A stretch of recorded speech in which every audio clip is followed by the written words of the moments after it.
My name is Gail Theme. I'm the Director of Senior Services here for the Wellesley Council on Aging. And it's my pleasure to welcome you this evening to tonight's seminar titled Discover Your Purpose. In just a minute, I will introduce to you our presenters, but first I just want to cover a couple of housekeeping items. First of all, there might be one or two people, maybe more, who have never been to the building. If that's the case, I just want you to be aware where the restroom is, should you need it. There's a unisex bathroom just outside the far door here. There's additional restrooms down the corridor here just past the reception desk. I hope that you'll help yourselves to some refreshments, which are set up at the back of the room. And also, if you have a Wellesley Council on Aging key tag, which looks like this. Tom also has one. There's a barcode on the back. This is how we track participation here at the Tolles Parsons Center. So there's a reception desk just out here with 2 monitors. So we would just ask you to swipe your key tag and check in so that we can keep track of who's visiting the building and for what purpose. If you do not have a key tag, we would be happy to get one set up for you. I've asked Tom just to raise your hand and he'll give you a little form to complete, and I'll be able to very quickly set you up with your own key tag and you'll be able to use it before you leave this evening. And I'm happy to provide a demonstration of how to use the monitor if need be. Let's see. Oh, I also just want to take a quick minute. There's some handouts in front of you at the tables here and on the seats in the back. One item that I added is a survey that the Council on Aging is conducting. And the purpose of the survey is to gauge interest from the broader community about their interest in using the Tolles Parsons Center outside of our current business hours, which is Monday through Friday, 9 to 4. Obviously, tonight is the exception. This year, we're sort of testing the waters a little bit. So having a program at 7 o'clock in the evening. We've also done some early morning welcome breakfasts, just to see if we can attract new and different folks, and we welcome the regulars as well. So it'd be really helpful if you would take a few minutes. It takes 2 to 3 minutes to complete the survey, which will be closing on March 31st. So strike while the iron is hot, and then perhaps I could ask Tom to collect those for me at the end. Thank you. So I wanted to give a little bit of a background on how the seminar this evening came to be and provide a little bit of information about our soon-to-launch Discovery Center here at the Tolles Parsons Center. So Discovery Centers are designed to help people age 55 and older to find a stronger purpose in their work, engagement in their communities, and balance in their lives. Discovery Centers provide peer coaching by transition navigators who will help people engage with nonprofits, government agencies, and other organizations in an effort to use their skills and experience in volunteer work. There'll be trained transition navigators available here at the Tolles Parsons Center who will mentor people seeking opportunities to volunteer. We have 2 of our transition navigators in the room. Perhaps you could just raise your hand. We have Jackie and Fred. So if anybody's interested in talking with them after the program, I'm sure they'd be happy to chat with you. So working with ESC Discovery, which is a program of Empower Success Corps, a Boston-based nonprofit, there will be 2 seminars conducted here at the Tolles Parsons Center, the first of which is this evening's tonight's Discover Your Purpose, and then we plan to hold a second seminar on Tuesday, June 4th, you might want to write that down, at 7 p.m. It'll also be here in this room, and that one builds off of tonight's program, and that's titled Discover Your Encore. So I think I'll pause here. I can say a little bit more about the Discovery Center and the role of a transition navigator a bit later. But let me take a few minutes and just give you an introduction to our presenters. So first we have Willia Cooper. Willia is waving her hand at you there. So Willia has worked in both corporate and sales training and development at Staples for 12 years. She specializes in facilitation, both virtual and face-to-face, instructional design, project management, and organizational development.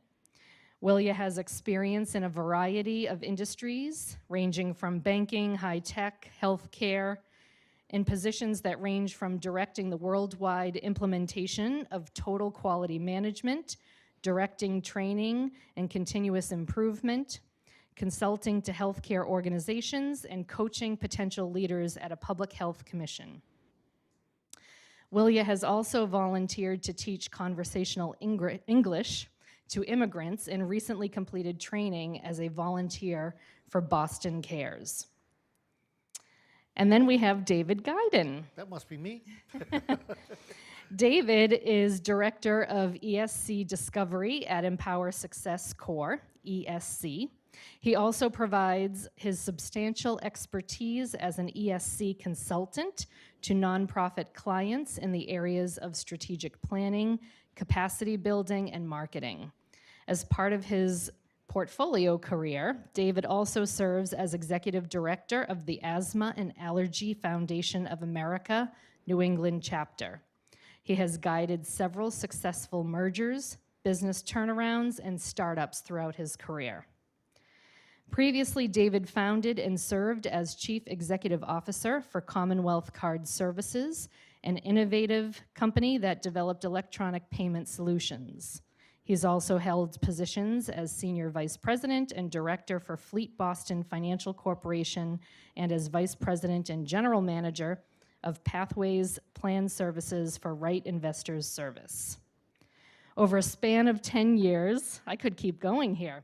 Over a span of 10 years in New York City with the Interactive Data Corporation subsidiary of Chase Manhattan Bank, David led sales and consulting teams and assumed responsibility for business management of a key division.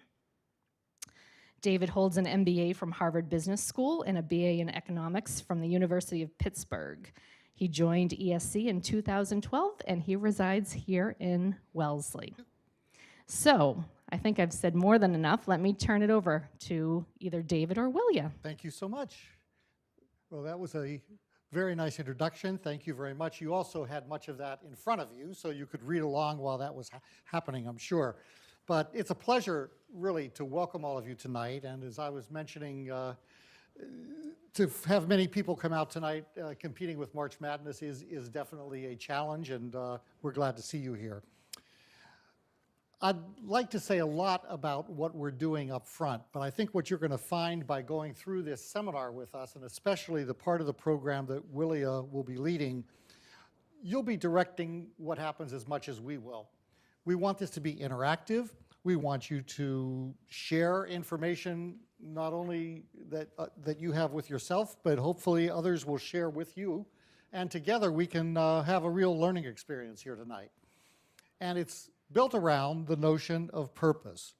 I have so much in my life that I attribute to purpose that it's a pleasure to sort of be able to share perhaps some of that. You know, being involved as I am, you heard in the intro, with two mission-driven organizations, I find that my involvement in them is more than just a job. It's more than just, you know, showing up to do something. It's deeper than involvement, it's engagement.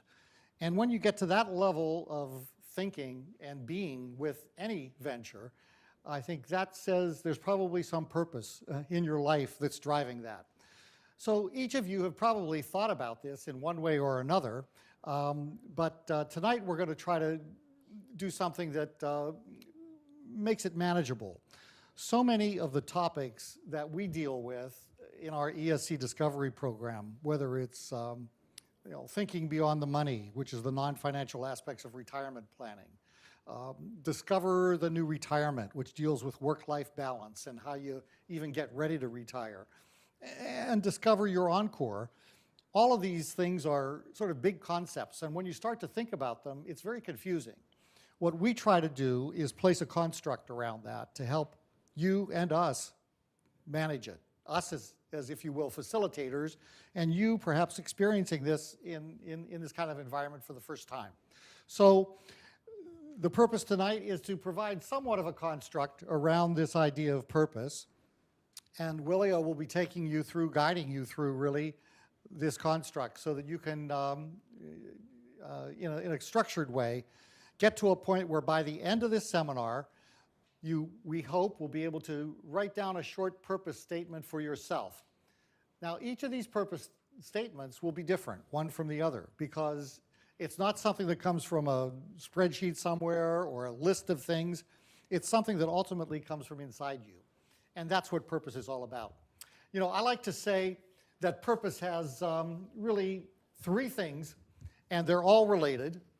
And you know, there are three fundamentals in life that really have to do with purpose. I make them all begin with the letter M, which sort of forces the issue. But the three fundamentals in life: money, okay, we all know about that. And usually it's not on the not having too much side of it, right? It's not having enough of it. But money is one. The second is medicine, and take that to be an analogy for health. So, you know, money, health, and the third is meaning. Meaning is, of course, the reason to get up in the morning. And that reason to get up in the morning is tied very much to purpose. So I'm happy to be here today. Willie and I have taken this show on the road to about 5 councils on aging that we're working with right now. And we're working through ESC Discovery to develop something, and you probably saw the poster out front of this room, and you'll be hearing more about it as we get into this session. We've developed something called Discovery Centers for Civic Engagement. The notion here is using the councils on aging, and I have to say, working with my hometown of Wellesley in this area has been a real pleasure. Gail and her staff have been so welcoming and creative, helping us to really make the program all that it can be, that we're feeling very fortunate there. But what the Discovery Centers are designed to do is to bring people here into the center to work with trained transition navigators, and we've trained actually 5 transition navigators here in Wellesley, so they'll be their own cohort keying off each other.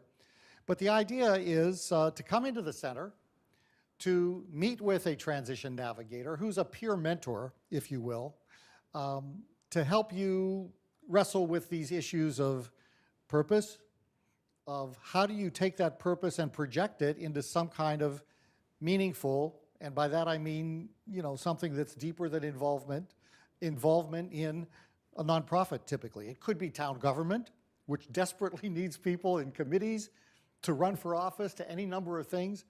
It could be working in one of the many volunteer opportunities that exist around town and in the broader communities that surround Wellesley.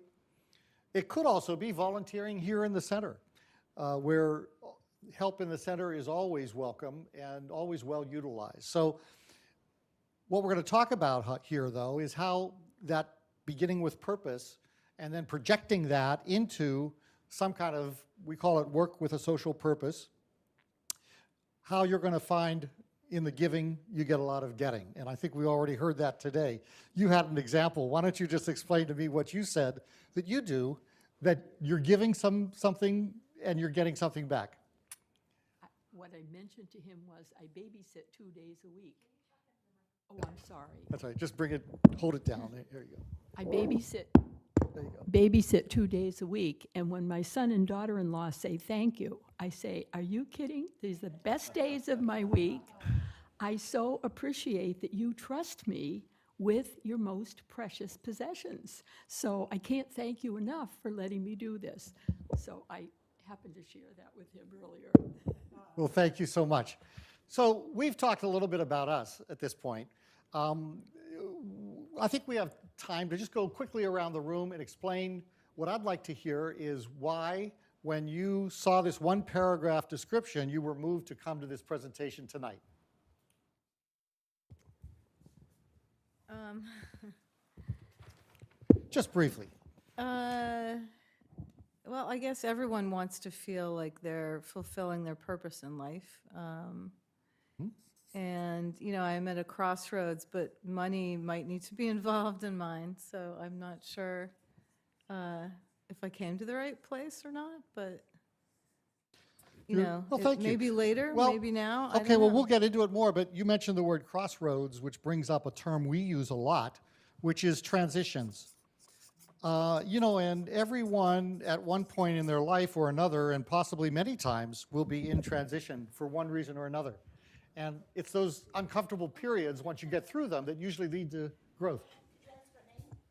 Oh, your name? Oh, Deb. Deb, okay, thank you. Your name and what brought you here tonight? Well, at the end. Okay, all right. Okay. See, I'm trying to find out who's ready to speak and who's not, but that's all right. We'll get you speaking. Go ahead. Well, actually, And your name? My name is Kathy Kathy. White, and I've come to a few courses at the Council on Aging. I think they're fantastic. The facilities are wonderful, and I am retiring May 23rd. Finally. So I've always looked in the brochure for courses, and that hit me with purpose and maybe finding, things in the community to do here. So I was Great. excited about it. And to find them in the community is actually another benefit. Yes. Yeah, and you find yourself retiring soon. Obviously, you have purpose in your work now. And sometimes when we do these programs as we do, we just finished a 15-program series at TJX. People still working were really taken by this particular course because they said, gee, it's renewed my purpose at work. Because some people working for a company 20, 30 years, hey, getting up in the morning isn't that much fun anymore, but renewed purpose can add to that. Your name and your reason you're here. My name is Mary Lou, and I recently retired. Okay. And so I'm exploring my transition and my new life. Good. Exploring. That's great. Good term. Thank you.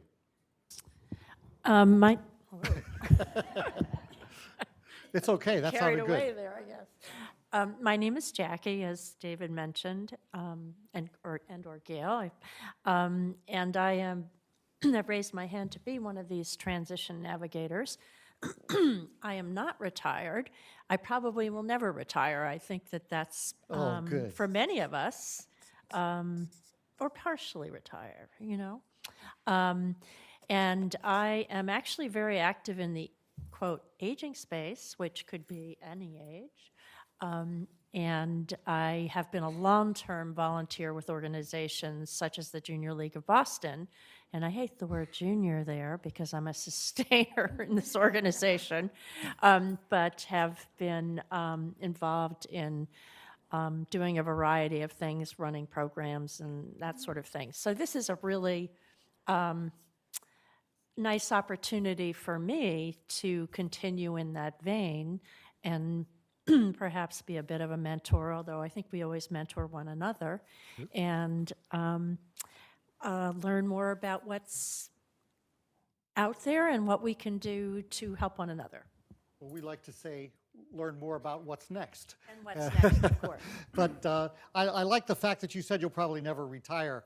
I don't know how many people I met, myself included, and they say, oh, gee, what are you doing? And they say, I'm retired, the air quotes. They're not really retired, and they don't feel like they're retired, and they're busier perhaps than they ever were, but there they are retired. Yeah. Fred. I'm Fred Bunger. I'm also a transition navigator, drawn to the program to, just a feeling that maybe I can help. I've been retired 20 years, and so I don't know if that's emeritus status or what that is. But yeah. And I've enjoyed every bit of it, and I hope that I can do something to help people make the transition. Thank you. My name is Susan, and I am also fairly recently retired. I was a teacher, I was a mother. I love playing the role of mothering, of grandmothering, and of teaching, of giving. Well, The grandchildren are now on the West Coast. They're not here. I'm retired. So I'm looking forward to trying to get involved and do what really would be naturally most fulfilling for me. But my problem is I do not know how to think about myself. Not unusual. So, Okay, well, excellent. Thank you for sharing that because I mean, that's a important first step, obviously. Right. let me say, one of the things that we say at ESC Discovery is we help people go from confusion to clarity. And confusion comes because obviously you have a lot of talents. There are a lot of things you can do. It's just a question of figuring out which one you want to do now. And it doesn't have to be just one. You know, you can move in and out of these roles and find the one that suits best. Thank you. I'm Barbara. I've been retired for 20 years. Well, you too. There you go. Yeah. I was an engineer, scientist, teacher during my working years, which ended happily in '63 when my husband said, "Hey, I think we can retire now." And I immediately zoomed right into playing music. I now play music with 2 different groups. We're going to have a concert. It's Renaissance music. And also here in town, there is a Chinese group that meets every Friday singing folk songs at Morton Circle.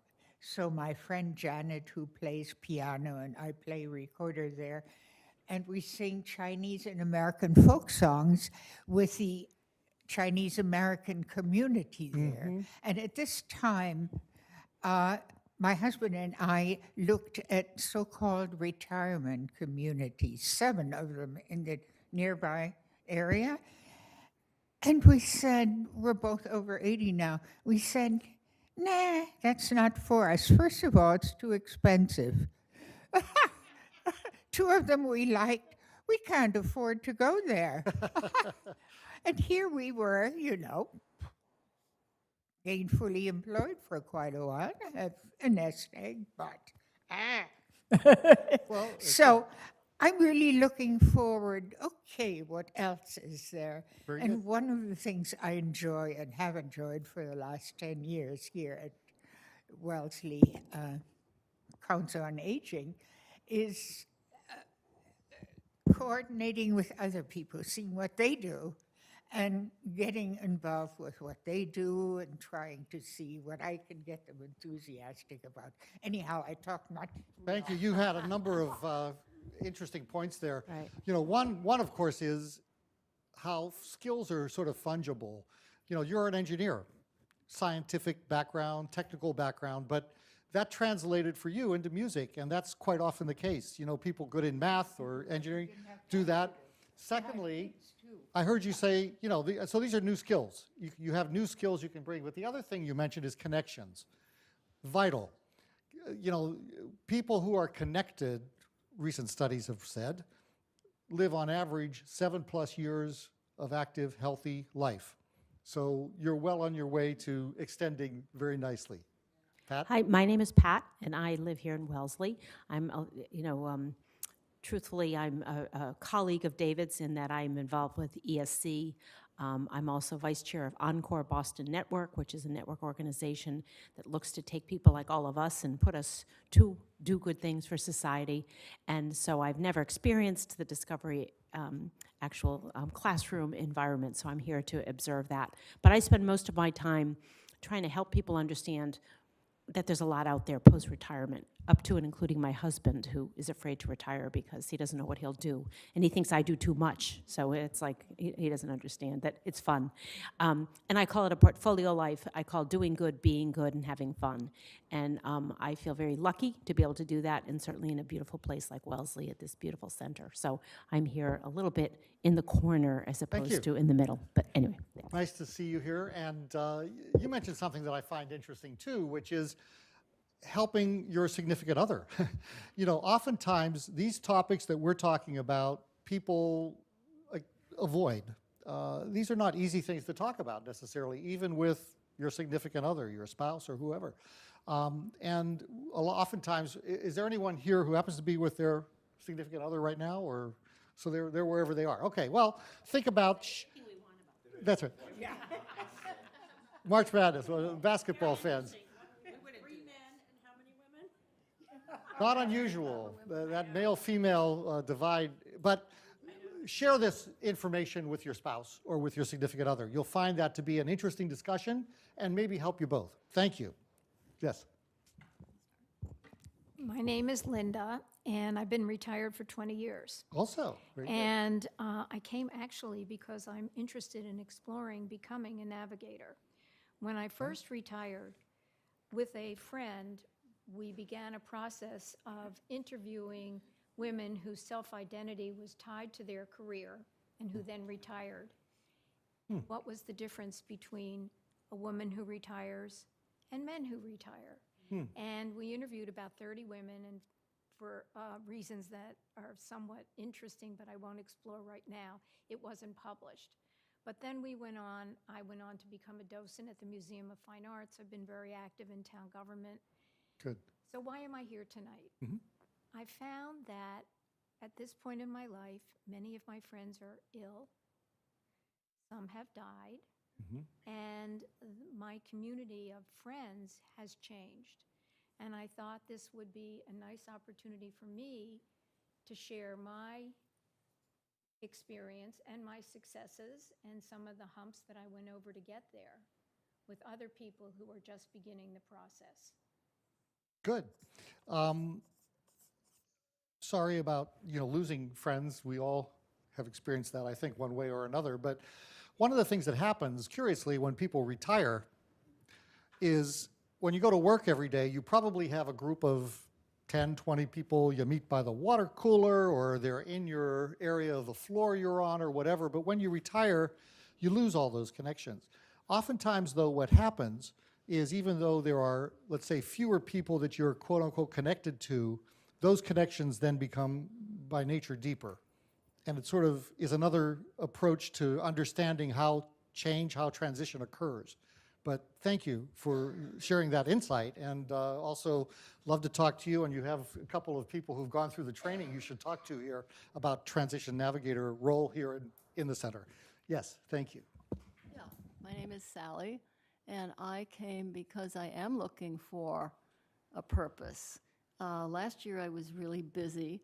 I ran my 60th college reunion, which was a big job. It's at Wellesley College, so I was the boots on the ground person, although I had a co-chair that lived out of town. That's a thankless job.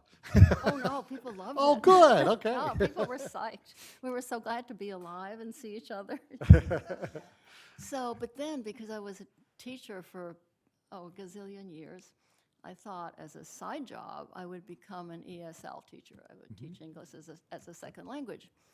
However, I found that my hearing is so poor. I'm pretty deaf. And I find that when someone has a foreign accent, and all our meetings are in the library where you're whispering, I could not do it. So that was a big disappointment, because I thought I could use my teaching in my retirement. For the last 35 years, I was a preschool teacher. So I thought of going back to preschool, but I'm too old to keep up with them, so I can't do preschool. So I'm sort of looking of some sort of teaching job, not ESL and not preschool, but there's got to be somewhere I can be useful, so that's why I'm here. Very good. So you said something that I think ties into what we're doing today is, you've led a purposeful life. You've had purpose all your life, but now because of situations or changing situation, you find yourself looking for a new purpose. So it's a nice journey, and good luck tonight. Thank you. Yes. Oh, I thought I already had my turn. I'm quite taken with several what you've said. For you to go from engineering to learning new musical instruments and connecting with the Japanese, Chinese, whatever, I guess I'm not very creative, because I was a high school English teacher, loved it. Then I taught middle school, loved that. But I've never thought of diversifying from teaching with young people. One of the issues that I've had is as the high school kids and junior high kids get more facile on internet, and I'm not that great. There's a whole lot of areas that they're zooming right into and exploring, and I'm not keeping up with them. So that's been hard. And then what you've mentioned is the circle of friends gets smaller as you know, as we age, almost 80. I'm over at Wellesley Green. There are more walkers and canes than I care to count. So that has withdrawn. I had wonderful opportunities in Mattapan, in a couple of the Boston school systems through my Unitarian church in Needham, but that dried up. And also, at my age, driving into Mattapan, I decided maybe that wasn't the best thing that I should be doing. Well, anyway. So that's maybe we'll enough. find something closer to home for you. Yes, please, But that what would- you touched on is something that, frankly, Pat and the Encore Boston network she's part of are focused on, which is called Gen to Gen, generation to generation. This whole idea of adults being with younger people and the magic that goes on when they share situations in common. When you get age out of the equation, great things can happen, as you probably know. But thank you. We hope we can touch on that. Tom. Tom Keeley. I've been on the board here for, I guess, 4 years now, and even before that, I worked hard on getting this center to happen. And if I think about a purpose, Yeah. when I walk in here and I see this building, and by the way, if people have not been here, I hope at the end they can actually just kind of walk around and see the upstairs and whatever, but this is such a huge improvement for the seniors in Wellesley versus what we had previously, and to have played a part in it. Barbara and I are both on the board of the Council on Aging, and I've spoken at various, Board of Selectmen and the Planning Board and even the town meeting about the need for this center. And now we have the center, and now I have to have another purpose. And tonight, Gail mentioned the extended hours. Well, we have 6,178 seniors in Wellesley, and only 60% of them have ever been in this center. 40%, I should say. 60% have not been. And one of the items on the extended hours, and this is now going for another purpose, is to try to get more activity that way. Many of the seniors still work. They're very busy. They can't come here from 9 to 4 on 5 days a week. And we're looking, and you'll notice on the survey, trying to see if we convince the town that the seniors really want to use this building. You put almost $10 million into this building. We spend a lot of money in terms of the staff, et cetera, during the time. Let's get the most we can out of this building. So we got it, and so that's kind of my next purpose that I've been really working on. And it's actually one of the reasons I'm here. I've told Gail, I said, anytime you have an extended hour activity, I'm going to be here. Very good. Well, thank you for sharing that. Go ahead. One more comment?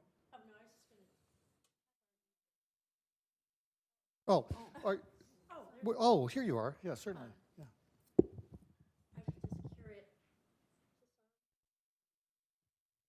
I was going to ask Tom, what age group you're considering to be senior? Is it 60 plus, 55 plus? The center, actually, it's 60 and over, but if we had programs and they weren't totally filled, it could be any age, even, below that. Gail knows many more of these things than I do, but it's 60 plus, and that's when I say the 6,178 seniors, that's on the basis of those seniors, working and living in Wellesley. I think we have to get away from the word senior. Well, that's a whole other issue. Yeah. Part of the problem in getting the right people around these wonderful tables is making sure our language is Inclusive. Right.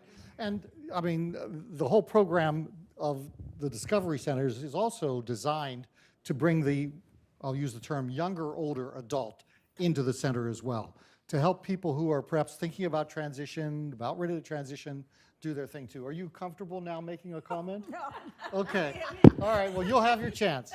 All right. Well, thank you. I hope you felt. I learned a lot. I do hope you felt it was worthwhile to share that with each other. So guess what? You are all now part of the community, and you're part of what we're trying to do here. You can see how rich all of this was in terms of getting us started.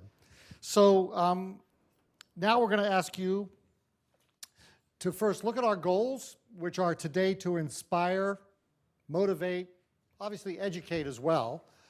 We have an idea here that our agenda is going to allow you to really address a lot of the things you talked about here, to understand and explore purpose, to really develop your personal purpose statement, and then to share that. So we'd like you to write it and then share it, because that's how we learn, by sharing. And then finally, our outcomes. We want you to be somewhat confident about your next step, this confusion to clarity idea, ready to move forward, and we hope meet with a transition navigator. I mean, there's no excuse, because there are two of them right here. They'll take an appointment for you and then come into the center when it's convenient for you, and together hopefully start that exploration. So now let's do what we call a sudden survey here. We're going to ask you now to shout out, what do you think the word purpose means, and what does it specifically mean to you? Purpose. Staying relevant. Staying relevant.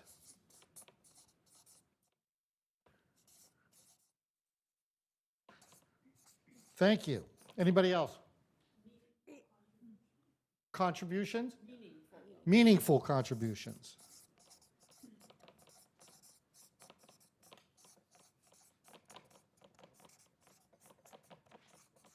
Yes. Being helpful. Being helpful? Mm-hmm. Okay. Yes? Energy to move forward. Energy, okay.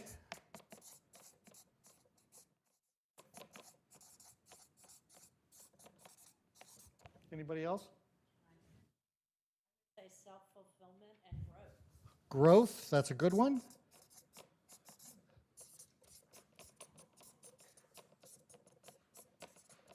Okay, self-fulfillment, growth, yes. Be part of a supportive network. Part of a network, uh-huh.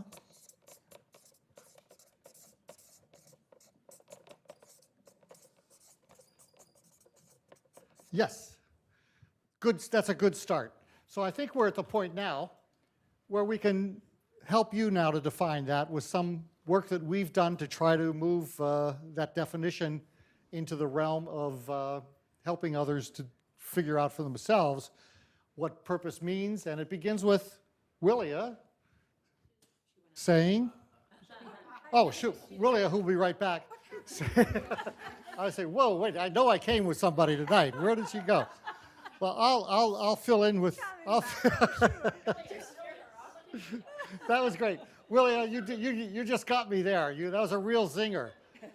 I was going to continue, but now that you're back, I'll be happy to turn the podium over to you. So that was really good.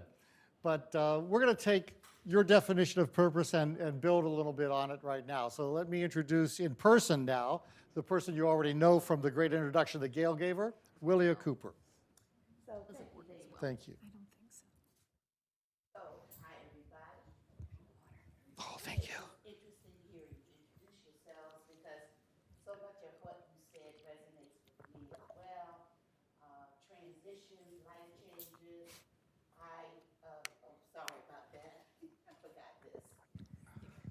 So much of what you said resonates with me. Life changes. I ended full-time employment about a year and a half ago. Notice I don't use the word retirement. I am working in a paid fellowship with David with this particular project. I spent a year and a half preparing for when I was going to leave full-time employment. I knew I didn't want to lay up in the living room and watch as the world twirls or whatever it is that, that they put on TV. I knew I wanted to make a contribution in some way. I had always worked in the for-profit sector, and I figured I would probably dip my toe in the nonprofit world and see what it was all about.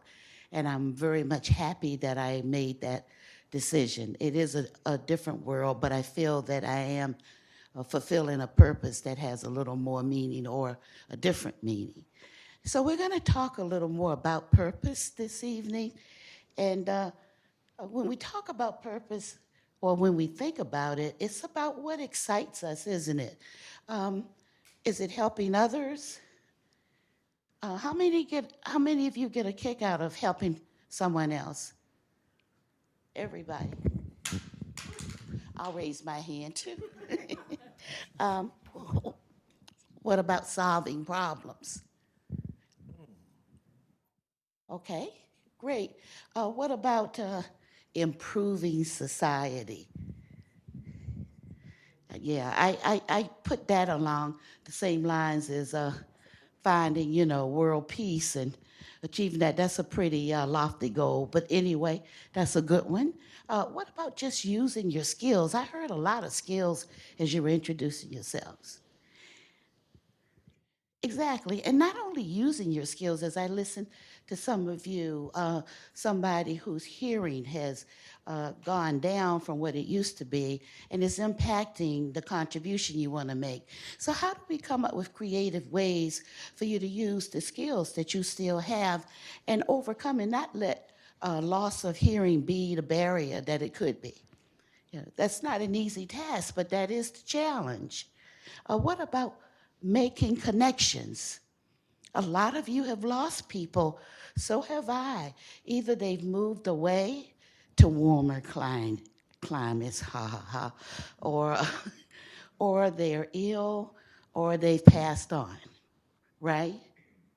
So who are the connections that we're making? How do you make new connections? Anybody in here making new connections? How? Thank you. I participate in a number of other organizations, such as something called Aging 2.0, which is, excuse me, innovations in the area of older adults. I'm in the process of co-managing a program about voice tech that's going to be at the Cambridge Innovation Center on May 8th, if anyone's interested. I am in the process of putting together a program of a friend who wrote a terrific book about almost losing her life in the Amazon with her husband when they were 25. She's now 70-something. Things of that nature. And I just tend to always work a room. I'm comfortable networking, but not everybody is. You're absolutely right. Transition navigator too. Yeah, someone else who's making that connections, made new connections, wants to make new connections. I heard some of you talk about wanting to make new connections. Right. Oh, you need the mic.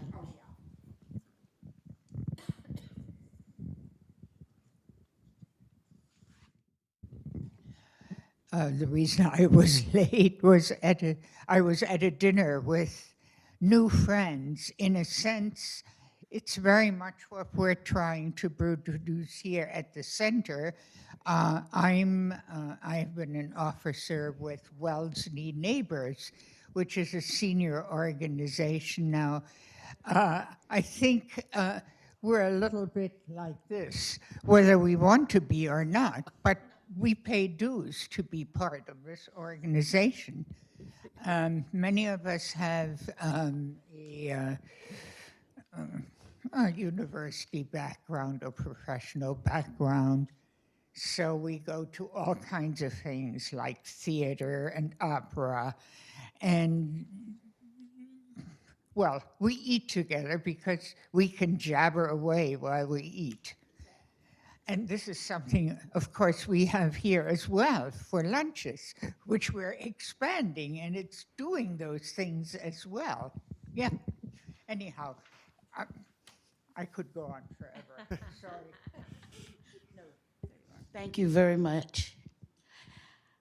And leaving a legacy. I know I want to leave a legacy. I have one grandchild. She's 8. And I want to leave a legacy for her. How many of you want to leave a legacy?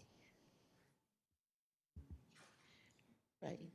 And we already are doing that, aren't we?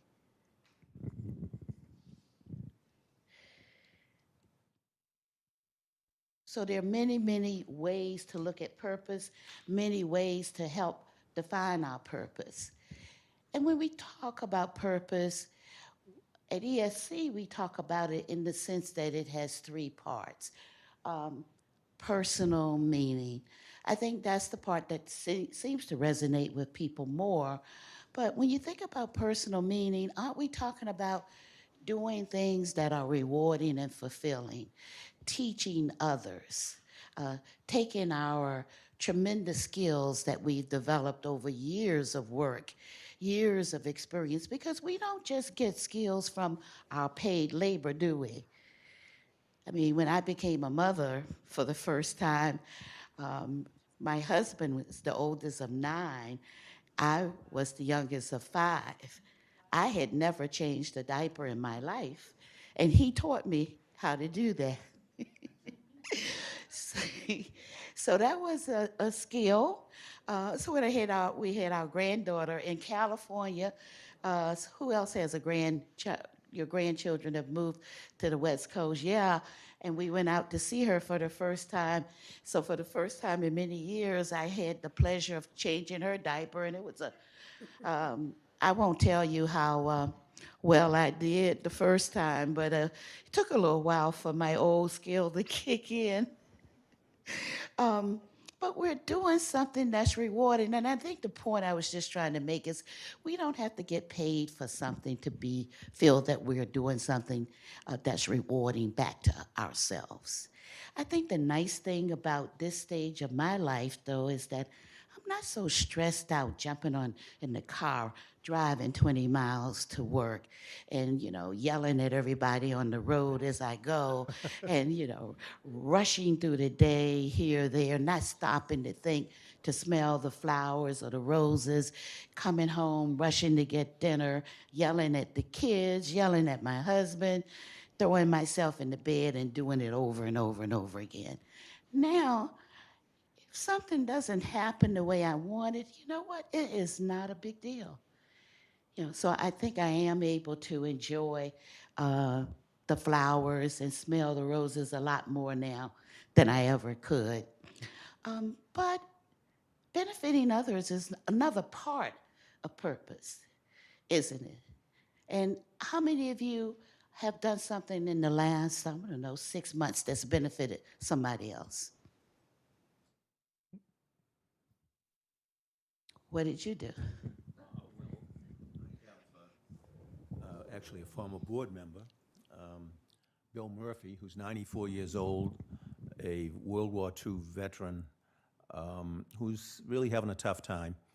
And a couple of weeks ago, I took him over to his girlfriend's. Spent 4 hours with him at his girlfriend's, someone who participates at the Council on Aging as well. And last Sunday, I took him out to the Cottage restaurant here in town to get him out of the house because he's stuck there and so forth. And it's actually one of those things that was, as much as I'm helping him, the stories he has to tell are just fabulous. I mean, he has stories about, he's in the Navy, he commanded a ship. President Kennedy came on his ship. He picked up John Glenn in the ocean after he circled the globe. He blockaded Cuba when they had the Cuban Missile Crisis. All these wonderful things that I knew nothing about in terms of his background came out just through me reaching out to him. So it's been wonderful for me. Perfect, wonderful story, thank you. One other person want to share? Oh, just yesterday, one of my neighbors asked if she was, there's a couple, and the husband, unfortunately, is going through cancer treatment, and the wife was not able to get him to the hospital for his treatment, so I just took him to the hospital and helped out. That's what, being at home, that allows you to do. But the power of these stories that you're telling us is not just that you have the time to do it, but you have the desire to do it as well. And everybody doesn't have that desire. And that's all a part of, I think, fulfilling our purpose. Losing yourself. How many of you can think of something that you love to do so much that when you're engaged in it, you lose all sense of time? The TV may be on, but you couldn't tell anybody what they said. How many of you lose yourselves? What do you lose yourself doing? Okay, I mean, this is not an X-rated answer, is it? No, you don't have to answer. I'll give it very general. You have to use the mic. When I'm on the computer, I can lose myself if I'm doing research in something that I'm very interested in. Good. You know, I lose myself playing bridge. Exactly. Anyone else? Yes. Hiking. We just actually, happened to come back from Death Valley National Park, and we were hiking, and we were completely, didn't even know what time it was, just the beauty. Can you lose yourself? Not often. She's very shy. I thought I'd sneak up on her, but I still can't get her yet. I would just say reading a book, and particularly a mystery story. Okay. Find out who done it. Sorry, I lost. No, I was going to say you have to find out who done it. Wonderful. Books are something that I've always enjoyed too. And at one point when our sons were very young and they followed me everywhere, we put a little bookcase in the bathroom so that I could lock myself in, hide from them, and read in peace. So together, these three elements generate what we call purpose, everybody. Does that make sense? Does that resonate with you?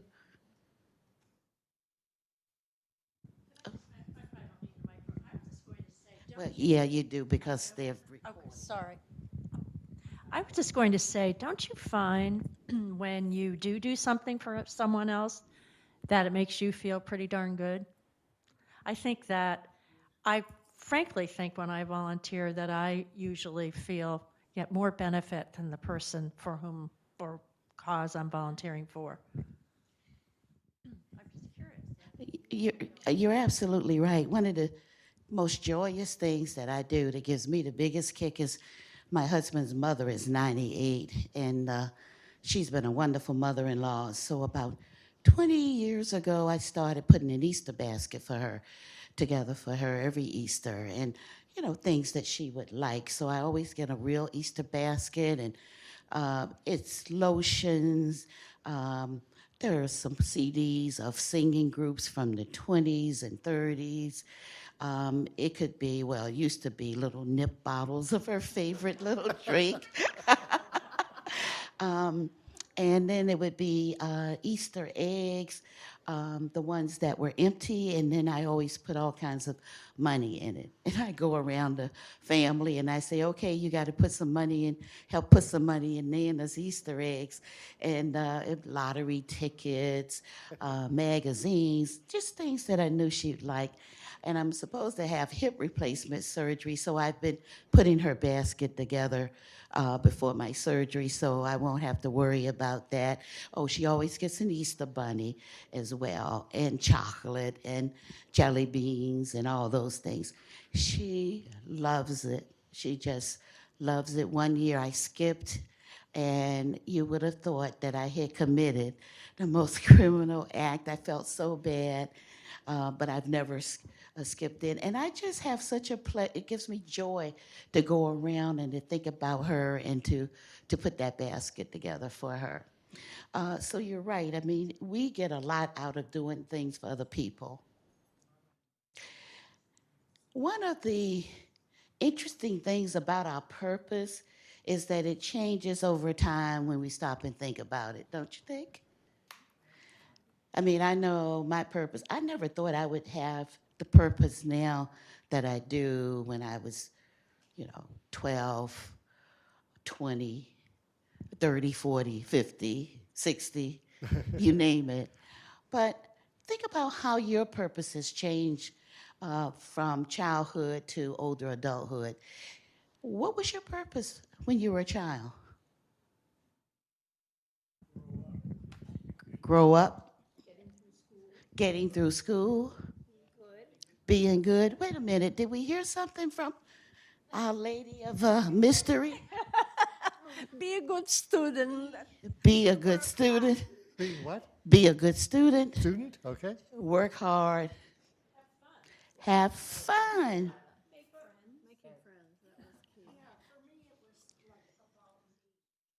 make friends,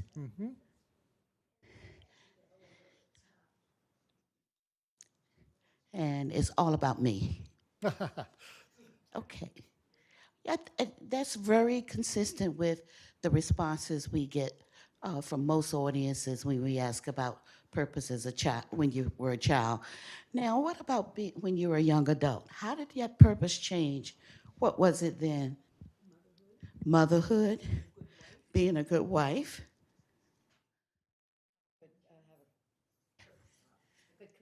Have a good career. For some people, young adult maybe means finishing college or finishing some type of education. Any other comments? Okay. What about adulthood? Funny, I was thinking there'd be a category in between. Such as? I think of young adult as teenager. Yes, I mostly do too, but You know, What didn't tell us what your purpose was at that point? if a young From adult. as what young was your adult. purpose? still school. Okay. Still school, still having fun, I think at that age, people are very fitting in, Okay. okay, friends. having friends, and being cool. Okay, and now as an adult, what was your purpose? So we can maybe put these categories here, down here. Yeah. Okay. Okay, Career? career, parenting, okay. Balancing, finding balance, Balance? Building family. building family, financial, building friendships,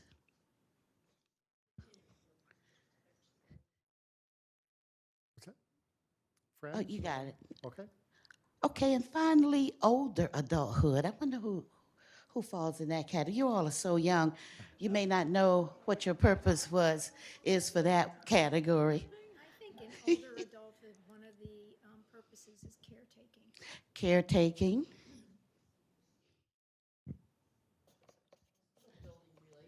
Still build, because you're right, we lose some of our friends for different reasons or our connections, and we have to rebuild. Anyone else? Sharing wisdom. And probably still trying to talk to the younger generations in a language that they understand and you can understand. Great. What? Yes. Somebody was saying, the term that was just used, but sharing wisdom. So mentoring, of course, is an aspect of that. But I also think being allowing yourself to be mentored. For example, I was thinking of the technology subject of being mentored. Cross-mentorship and intergenerational, I think, is increasingly important to me. Lifelong learning, yes. Great points, everybody. Thank you. Of course, now there are commonalities besides changes. We see fun sort of makes it through the ages, as it were. And this idea of learning, we're always able to learn, let's say. And friends, communications, relationships, all make it through the ages. Good list. Yeah, we can still have fun there too, right. Good, thank you. I am trying to be cognizant of the time and the activities that we do want you to give some thought to, so I may either pass a couple real quickly because there are a couple of activities that I think are going to be very valuable for you. So what's your purpose now? I think this slide basically is trying to ask what makes you happy, what gives you passion, what gives you energy. Do you know what really drives you today? I think some of you, from what I heard, do. Some of you are trying to kind of corral that piece and give it some sort of framework. So maybe we can help with that. And the reason why it may not be so difficult, because we would think, oh, you know, I've got education, I've got skills, I've got knowledge, I've got experience. Should be easy to just pinpoint that purpose. No, it's not. No, it's not. Our expectations change, life situations change, we evolve. We continue to evolve. Who says that we have to stop growing and changing at age 70 or age 80? There's no book that tells us that that's how it's supposed to happen. So, what gives you passion today? One person. What gives you passion? Oh, being with my husband and having a good time. Being with my husband and having a good time. I think that's one of the reasons that I'm hoping that this hip surgery will have me mobile so that I can continue to be with my husband and have some good times too. So great answer, thank you. And David alluded to this, but purpose has a lot of positive impact on us. It adds to our happiness, it adds to our longevity. And as he said, it adds about 7.5 years to our lives. And that's not anything to shake your head at. And it is the antidote for those of us who may be lonely or have nothing to do with our times, are bored, or what have you. It is a tremendous antidote. So there are some pathways to purpose, and that's where we're going to begin to have you think about and write about. And those pathways consist of 3 elements: our values. What are values? What's value?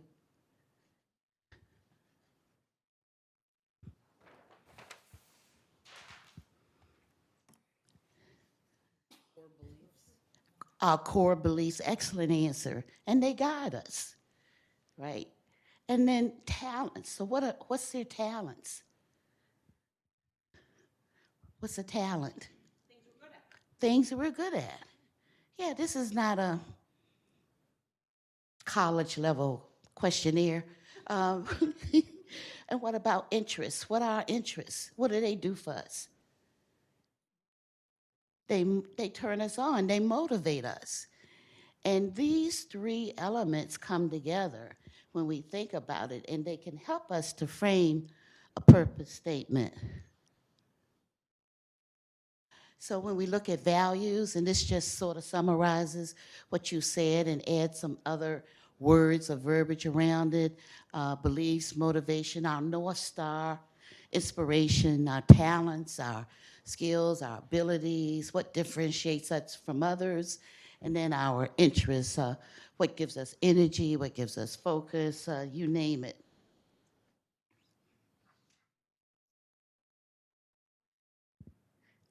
These things come together and they help to shape what we call our core values. So I want to make sure I am not going ahead of myself.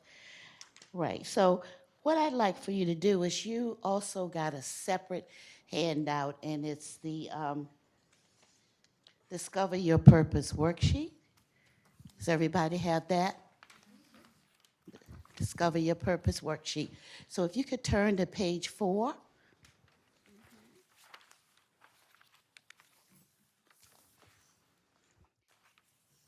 And page 4 is going to ask you to kind of look at the list of personal values and see if you can identify 3 that you would consider to be your core values. 3 core values. Now you can add to the list if you don't see values that are resonate with you and identify whom you are. But You we can either want go you to from the pick. list or make your own genuine list, but Right. we want you to write them down right there on the worksheet. Right here on the sheet, page 4, core values. Everybody has the sheet. I do have it, thank you. Okay.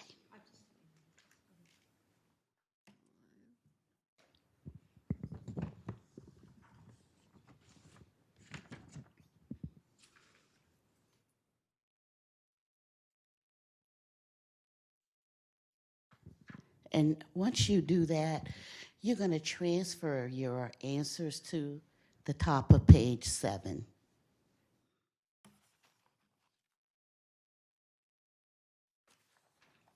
And you'll see the space that asks for your values. A few minutes, you know, I'm asking, is everybody done with this one? And before I move on.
So you may check more than 3, but then we're asking you to just sort of pick the 3 that really resonate with you, and those are, for lack of a better term, your core value.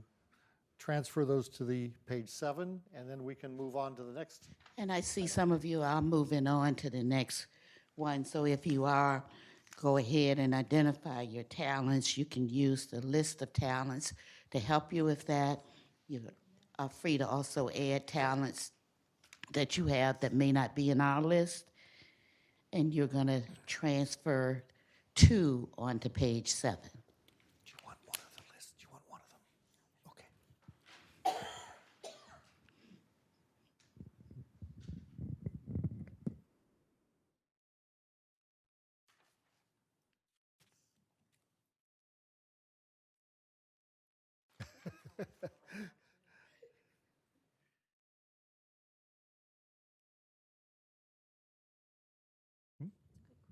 Yeah, they are.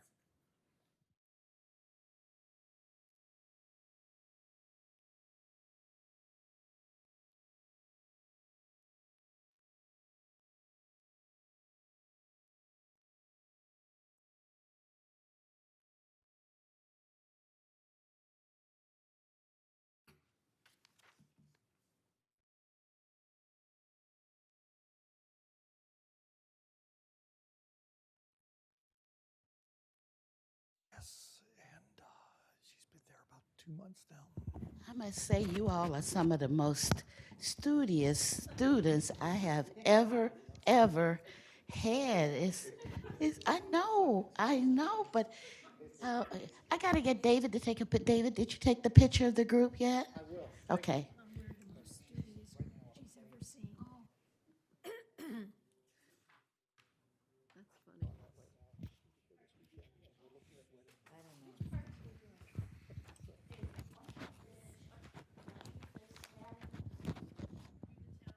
And do the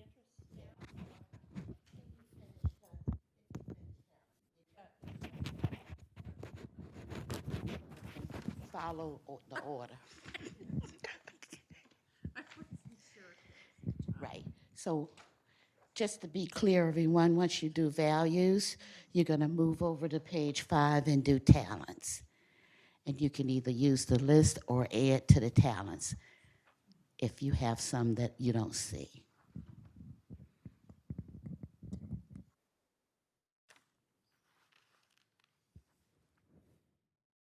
Oh, and just to confuse you more, Jackie, you're going to then transfer your talents onto page 7.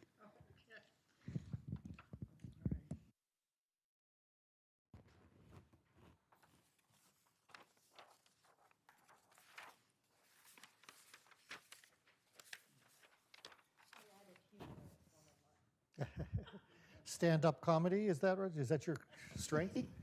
You notice a lot of these talents too. I support that. You could say they're sort of skills, but we couch them in a way that shows how, as I used the word before, fungible, what you might have done in your for-profit or your previous life, how those kinds of skills, those talents are able to be transferred into a nonprofit role. So if you were in something like marketing, let's say, when you were in your for-profit work, that might translate very well into something like fund development. And I can tell you most nonprofits would welcome you with open arms if you said you had that kind of a skill. So it's looking about the things you've done and how those things can be transferred into this new purposeful life.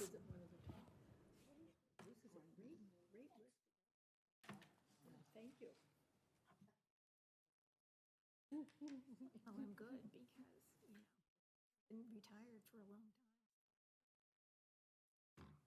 How are you doing? When are you getting your hip surgery?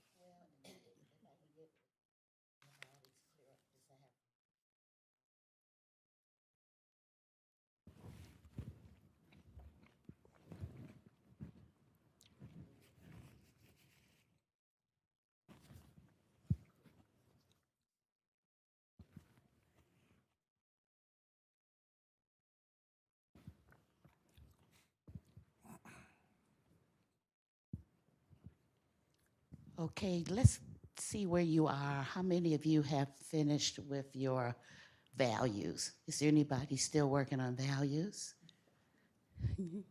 Okay, what about talents? Is anyone still working on talents? Okay, give you a couple of more minutes.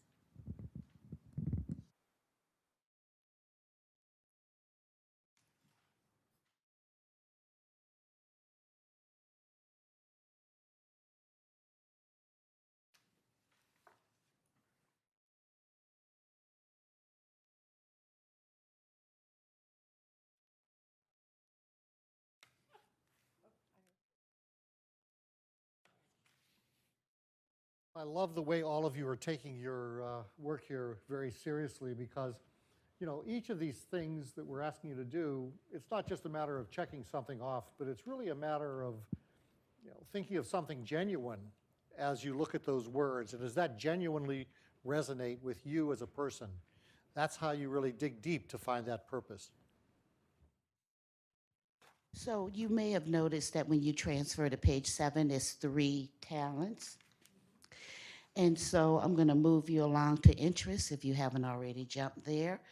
And there's some interests that are identified, but again, you have the right to add your own interests, and you're going to transfer only 2 onto page 7.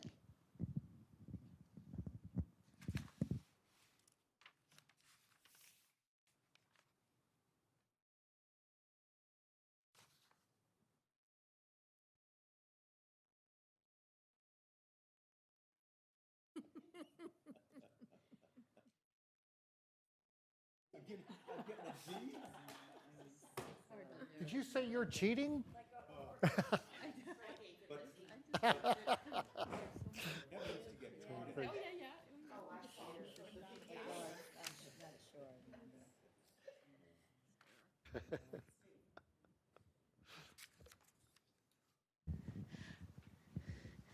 And for some of you who are moving quicker than I am, the final action is to, in the box towards the bottom of page 7, to try to write a personal purpose statement based on what you've come up with in terms of your values and your talents and your interests. It doesn't have to be perfect. If you can't write sentences, you can use bullets, but try to put something down in writing that begins to reflect what you consider to be your purpose right now.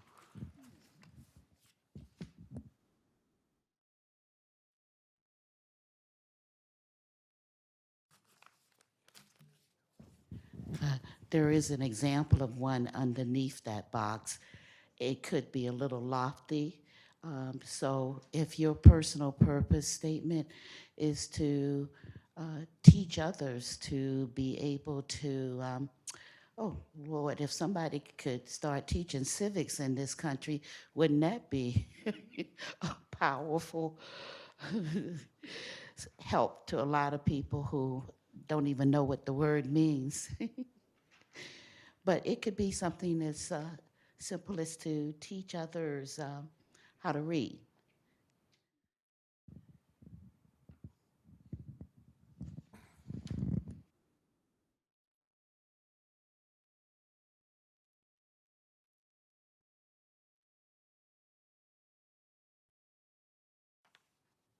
Of course, a great purpose statement may also identify how you plan to carry out your purpose. Make sense? So not just to say I'm gonna, but how are you gonna? And for those of you having trouble with the how, we hope the Discovery Center here can help you to answer that. Yes, I was reminding Jackie that helping people to write their purpose statement is one of the things the Discovery Center Transition Navigators will be doing, not just helping people to find volunteer opportunities, because sometimes you can't find the opportunity because you don't really know what your purpose is.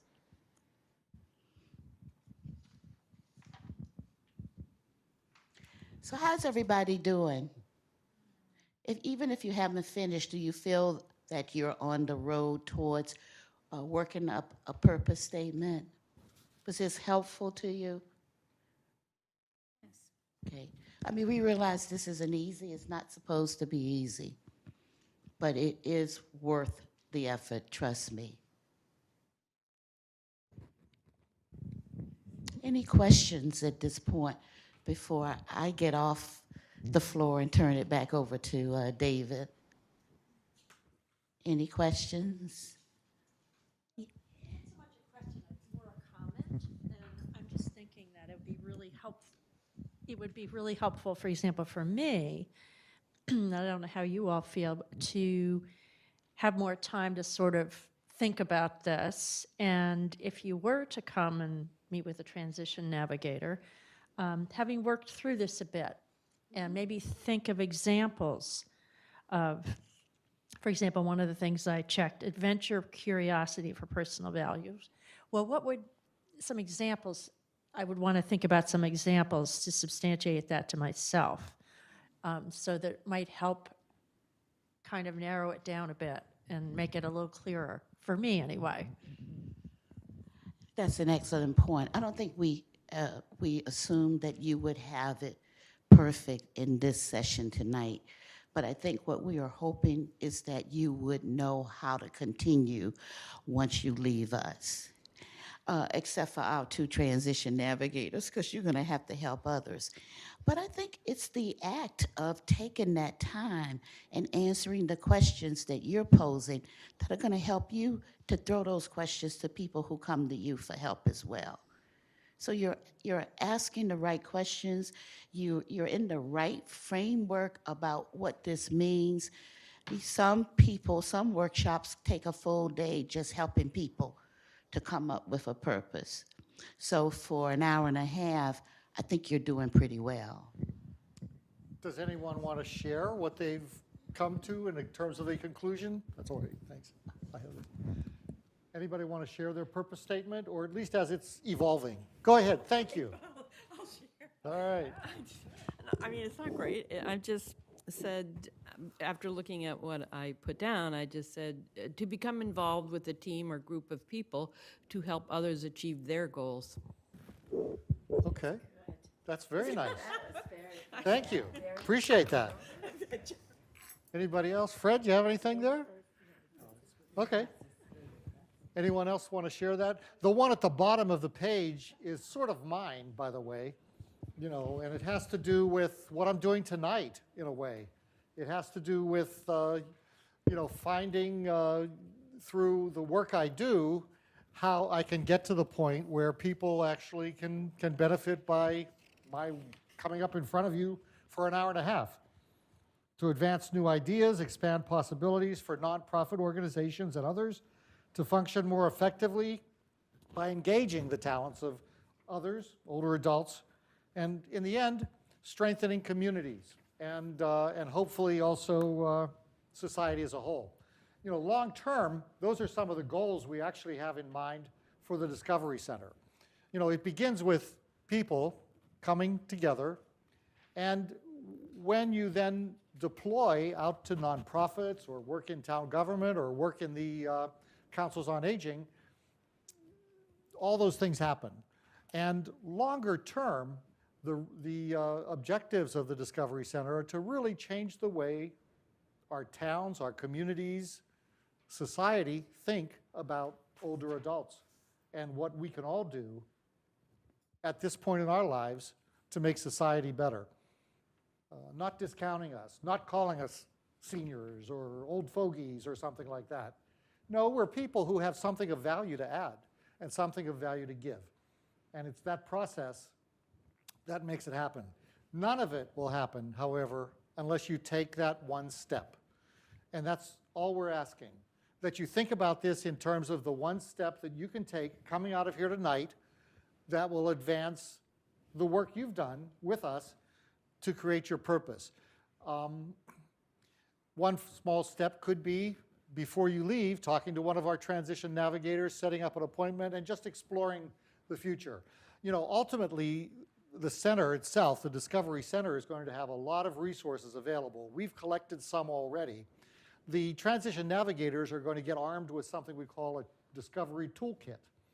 The toolkit not only keeps in mind the training they've had and how we hope they'll work with you, but ultimately it's going to include actual lists of volunteer opportunities that are available to people here in the town, or in a broader sense, the region. We're developing right now a tool in this toolkit that's called a funnel. It's going to take, through the series of questions, an individual through sort of a discovery for themselves and narrows down some choices. It'll ask things like, do you want to, how available are you? Is flexibility important to you? How far is your range of field going to be? And by asking about 6 or 8 questions, get to the point where from the database of what now is about 250 and ultimately will be over 1,000 volunteer opportunities, where the organizations have actually said, if somebody calls us, we'll respond. By getting you to the point where this funnel will pull up maybe 2 or 3 or 5 possibilities for you, you're able to actually explore something and move forward on it. So the Discovery Center is going to be full of things, and we hope you will take advantage of it. But to take that first step, you've all been very reflective tonight on your own situation and discovered probably a few things maybe about yourself, if not other people in the room, but it's that action that's going to make the difference. We want you to make purpose part of your story from now on. When people leave companies, they ultimately get oftentimes involved with a placement service or an outplacement service. Well, what do they do there? They have you look at your background. They have you rewrite your resume. They have you work on something we call an elevator speech, which is a shorthand way of saying, this is what I really want to do. Well, that's what we begin with your purpose statement. It's starting to get to the point where when somebody says, gee, what do you want to do? You're not fumbling for words because you've already practiced it, you've told your story, and you're prepared for that question. The next in the series, which we're hoping all of you will bring your friends and also your significant others to this next program. The next one is called Discover Your Encore. And the goal of that program in an hour and a half is to take you through a series of 6 different dimensions that we've created so that you can create for yourself that elevator speech. We discovered when we were doing these various programs that we offer, and the last one we added was this program, which is the first we're offering here, we decided to make something on purpose because each of our other programs has, as part of it, purpose, which says so many things in life really begin with purpose that we wanted to focus on a little more, and so that's why we developed this program. But really take that work you've done tonight, integrate that into your resume, integrate that into your elevator speech, and network so that you can get these opportunities for yourself or by coming into the center here.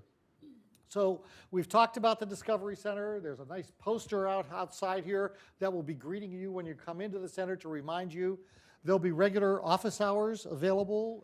Have those been made available yet or talked about? Here you go. Thank you. So we have not officially launched the office hours as of yet, but it's coming soon in the month of April.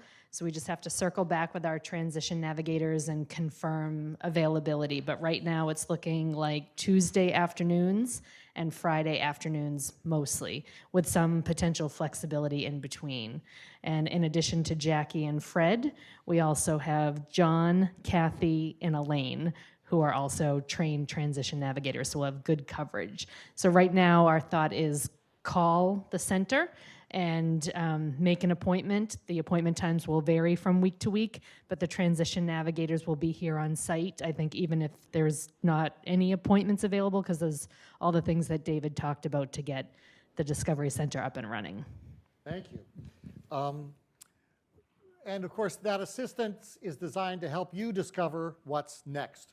And to connect with that transition navigator, you can do it tonight. You can do it, as Gail mentioned, later. But we hope we've given you all the tools you need to make that happen for you. Our goals tonight were to educate, inspire, and motivate. We hope we've done that. When I go to a seminar that I love and I get all the materials and I go home and I put it on a shelf, oftentimes that's where it stays. Try not to do that, because revisit what you've done, embellish the work you've done, and as I say, share it with others and make this part of what you've accomplished here tonight so that you can take that purposeful next step with some confidence.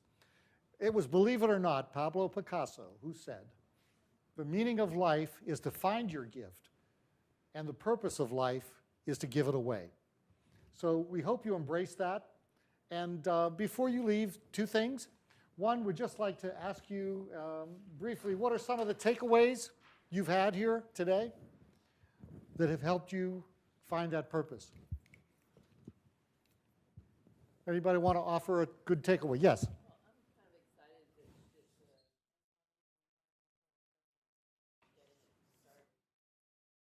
Thank you.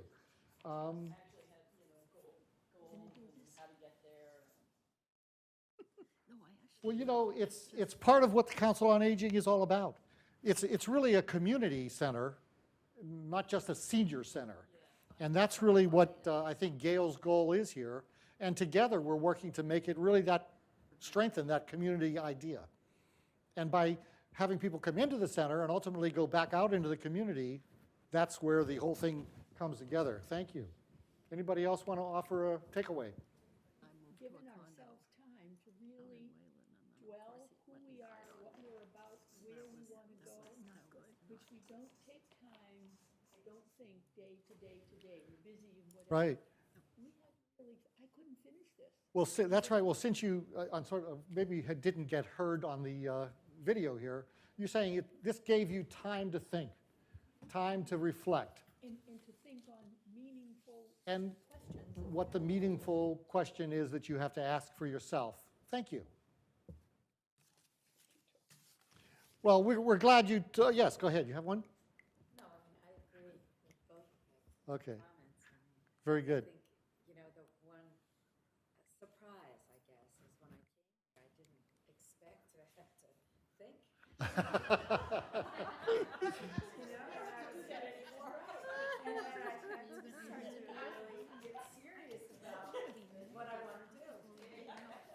Well, I'm glad we made you work a little bit. That's good.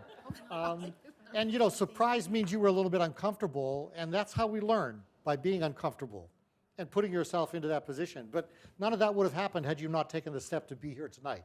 So thank you for that. One more, yes.